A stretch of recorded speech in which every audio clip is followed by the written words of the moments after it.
Peace, love, and reparations. Welcome to Black Star TV 2.0. It's your boy Black Star.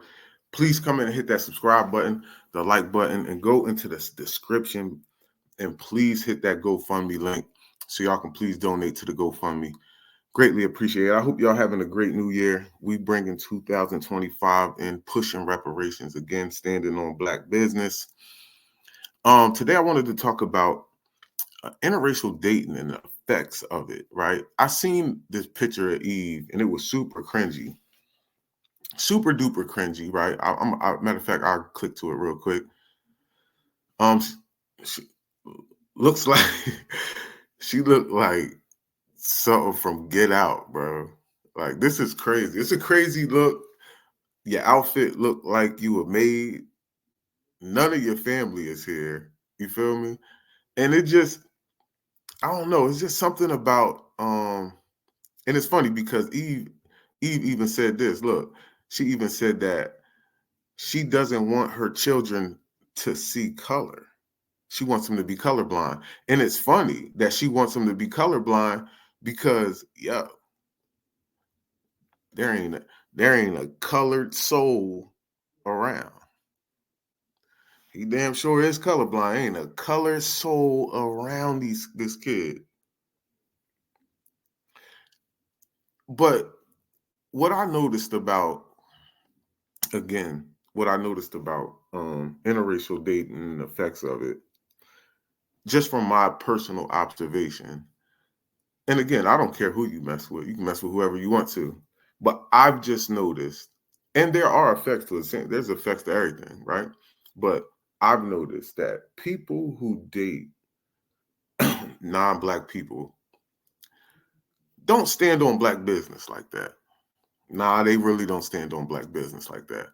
And especially unapologetically standing on Black business, I would say. Because they find themselves, I feel like sometimes they find themselves trying to defend their partner so much when those issues come up that you tend to start defending all white people in general. And then that's where you lose me, because majority of them niggas ain't shit. Just keeping it a buck. You know what I mean? Again, this is just how I personally feel, or my personal experiences around people who've dated outside the race, right? But also, yeah, they really don't stand on business. You can't really find me too many people that dated outside the race that was really truly standing on business. And if you do, you're going to find one or two. You feel what I'm saying? Yeah, whoop-de-doo. But for the most part, a lot of people like to buck dance. As soon as them issues come up and their partner is around, it's going to be a lot of tiptoeing and sidestepping. And I feel like that can be detrimental when we're trying to move in unison, right? But also, another effect of interracial dating is the money aspect. That's where I agree with Dr. Umar at, right? I agree with Dr. Umar on the part of where money always goes to them at the end of the day, right? Soon as things don't work out and we end up in court, as you can see, as Holly Berry said, paying child support feels like extortion. And I've never met a girl that paid child support that said she didn't feel like it was extortion, or this joint like, nah, I ain't trying to pay this. You know what I mean? Never met a girl that was paying it that liked paying it. But that's a whole nother story. But yeah, the money normally always goes to them. And watch this. Remember Holly Berry said this as well? Holly Berry said it's difficult paying child support to a man that calls her the N-word. See, another effect of interracial dating, right? When you get mad, the true feelings start coming out. You know what I mean? And it can get messy, but that's Listen, this is the effects of it. And also the kids, right? Because when the kids, as you can see in that picture, right? If him and Eve was to break up, right? And the kids go with the white dude, all she's going to be around is white folks all day long. Feel me? Hair going to be looking a mess because they don't know how to do it.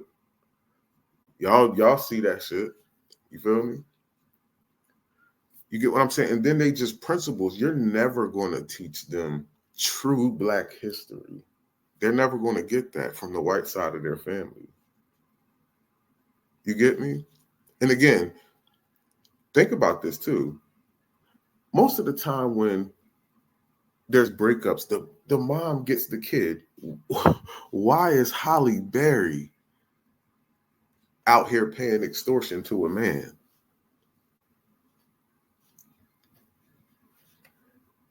Show me the white girl that pays child support to a Black man. If you can get that in the comments, please show me a picture of a white girl that pays child support to a Black man. See, because that's the distribution of wealth. You're passing off wealth to somebody when you're paying child support, especially if you got a lot of money. You feel what I'm saying? So at the end of the day, I do understand that aspect. Again, you can mess with whoever you mess with, but we do have to take into account that a lot of relationships don't work, right? A lot of relationships don't last. The marriage statistics show that. But yeah, when things don't work out, this is what we're left with. We're left with them getting the money and them getting the kids. And then we're stuck with a bunch of Sambos. You know what I mean? We stuck with a bunch of Sambos running around. But yeah, that picture with Eve was like, yo, that shit was creepy, yo.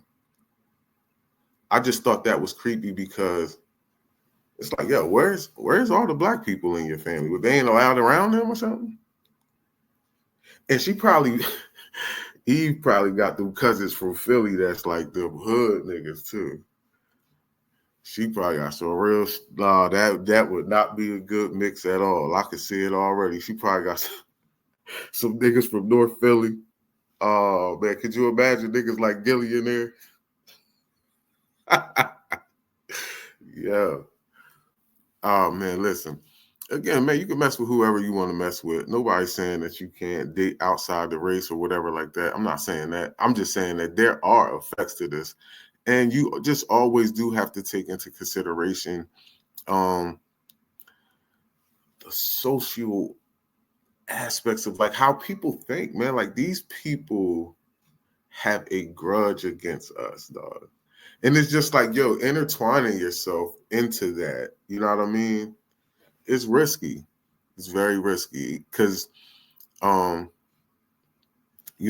with a family that hates you. And then again, I've always met interracial kids who say, oh man, my white side of my family treat me like shit. They always try to say the Black side of their family don't fuck with them either. But I think that's only because for real, for the most part, your white family don't let you around. Don't let you come around. Because we don't just shun people just because they just mix like that.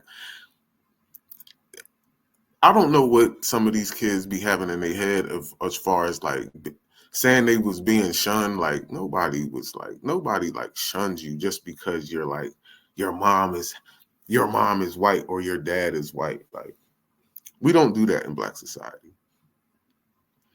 But what you might feel is that people don't attract to you because of your style and how you move. You get what I'm saying? Because again, you're coming from this white culture that really don't match with ours. Your hair looking crazy. You feel me? If it's a dude, yeah, his haircut crazy, shape don't have a shape up. You feel what I'm saying? The girls, y'all don't be doing nothing. Y'all don't be knowing how to do their hair whatsoever. So it's just like you come around, so you might get picked on a little bit and clowned. and then you taking that to heart. You get what I'm saying? But I don't feel like we just shun mixed kids. I don't believe that. I don't know. Maybe some mixed kids might have a different opinion, but I've never seen people just pick on people because they mix. But anyway, yeah, man, listen, it's a lot that comes with dating outside your race, man. And I've done seen it plenty of times where people done went to talking crazy once they break up, calling all type of N-words. So I already know that what Holly Berry talked about, he definitely probably did that. That's probably a fact though, because I done seen it. But yeah, man, I'm not on it to the extreme of Dr. Umar, but yeah, I would, I prefer black women, to be honest. But yeah, to each his own, man. You can mess with whoever you want to mess with, but again, always remember,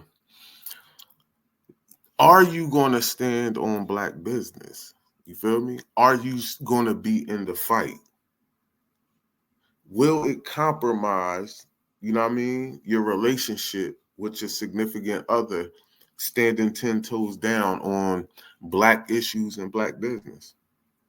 Reparations, whatever the issues is, mass incarceration, whatever. Because when it boils down to it, it's your people who control all of this. You control all 7 areas of activity, right?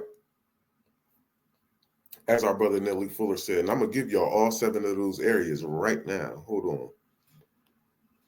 All 7 areas is war, politics, economics, education, sex, entertainment, labor, law, and religion. White supremacy control all 9 areas of activity. So at the end of the day, there has to be a constant fight. I actually can probably read what Nelly Fuller said.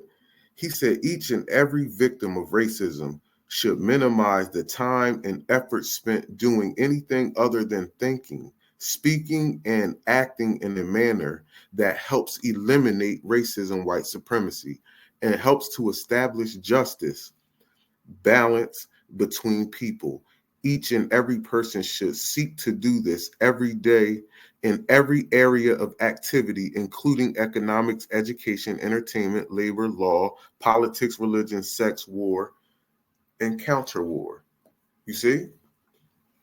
Because if you can't address these issues with people, it's never going to change. And tiptoeing around the issues because you're dating somebody that's non-black, it's not going to move the needle.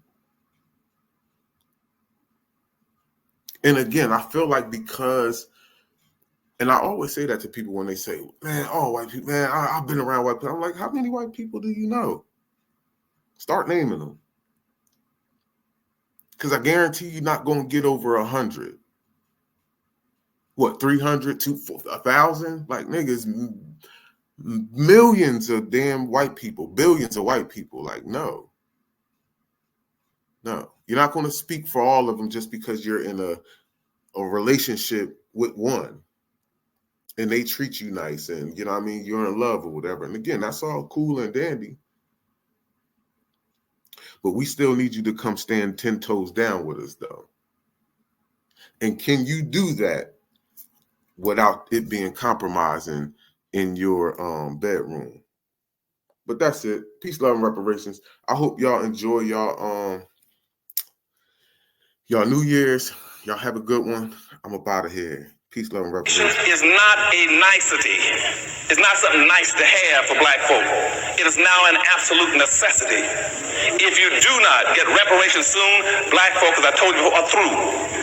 Reparation is not a nicety, it's a necessity. What are the conditions? What are the conditions that precipitated black folk getting into this dilemma? And what black labor white wealth did elongated tract, 800 years of history, in very systematic terms to show you every strategy, every technique, every law, every public custom, and every public policy that was used to enslave black folk around the world, and to maldistribute almost 100% of all this nation's wealth, power, resource, privileges, businesses, and controls of all levels of government into the hands of the dominant white society. And what slavery and Jim Crow segregation did with black folk, it intentionally maldistributed all the resources away from black folk and created a real-life monopoly game. Black folk in America are playing in a real-life monopoly game that you're totally ill-prepared to play and win.